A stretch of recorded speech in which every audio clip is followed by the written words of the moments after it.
বাজার থেকে আমরা বিভিন্ন স্বাদের বিস্কুট কিনে থাকি বন্ধুরা, কিন্তু বাড়িতে আটা দিয়ে আমরা কিভাবে খুব সুন্দর মুচমুচে বিস্কুট বানাবো সেটাই আজ তোমাদের করে দেখাবো।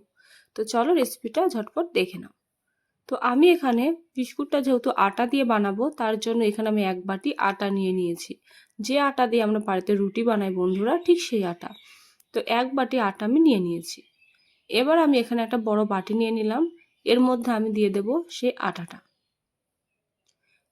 এবার দেব সামান্য একটু নুন, আর দেব সামান্য কয়েকটা জিরে।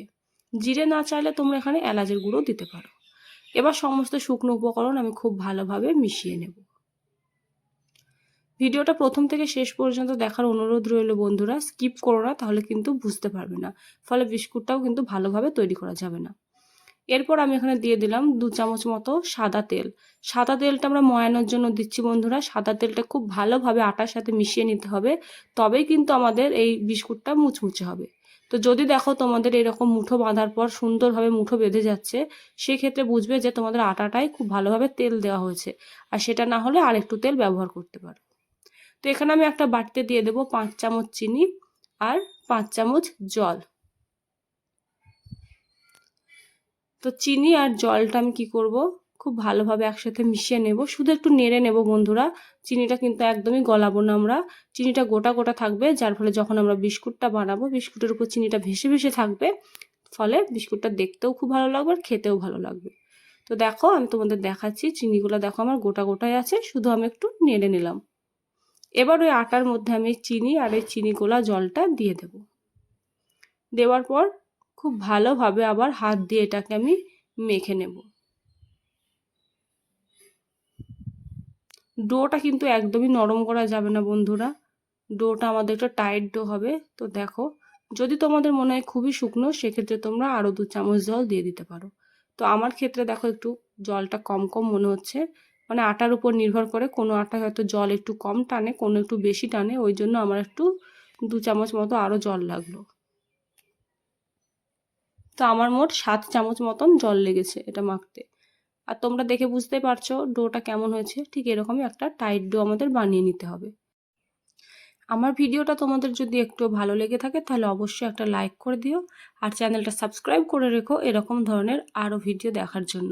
আর পাশে থাকা বেল আইকনের অল নোটিফিকেশন বারটা অন করে রেখো, যাতে আমি নতুন কোনো ভিডিও আপলোড দিলে সবার আগে তোমার কাছে নোটিফিকেশান চাই।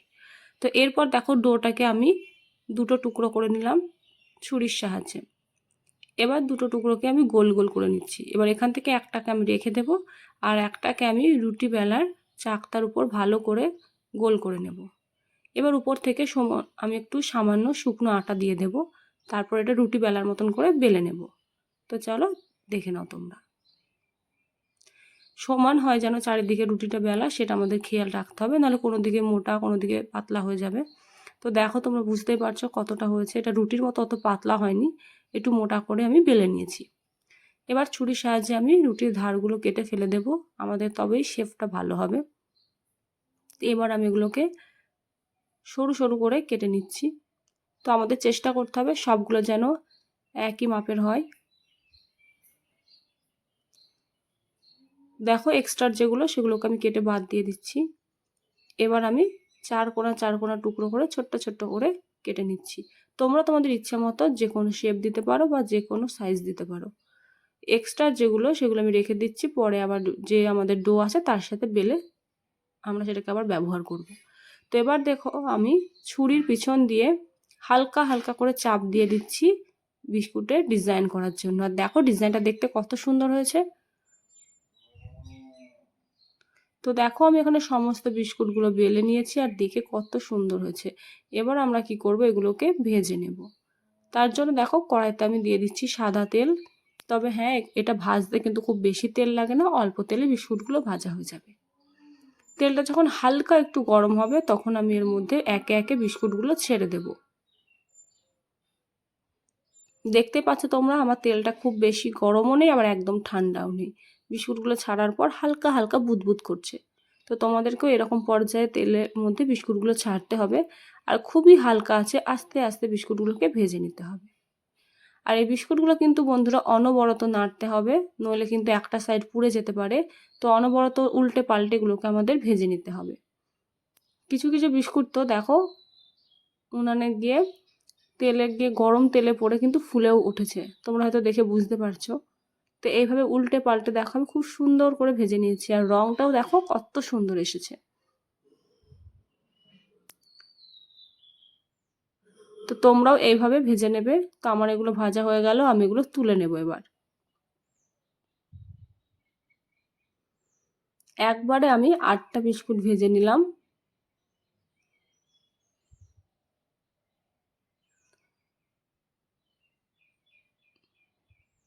তো বাকি বিস্কুটগুলোকেও আমি ভালোভাবে ভেজে নেব।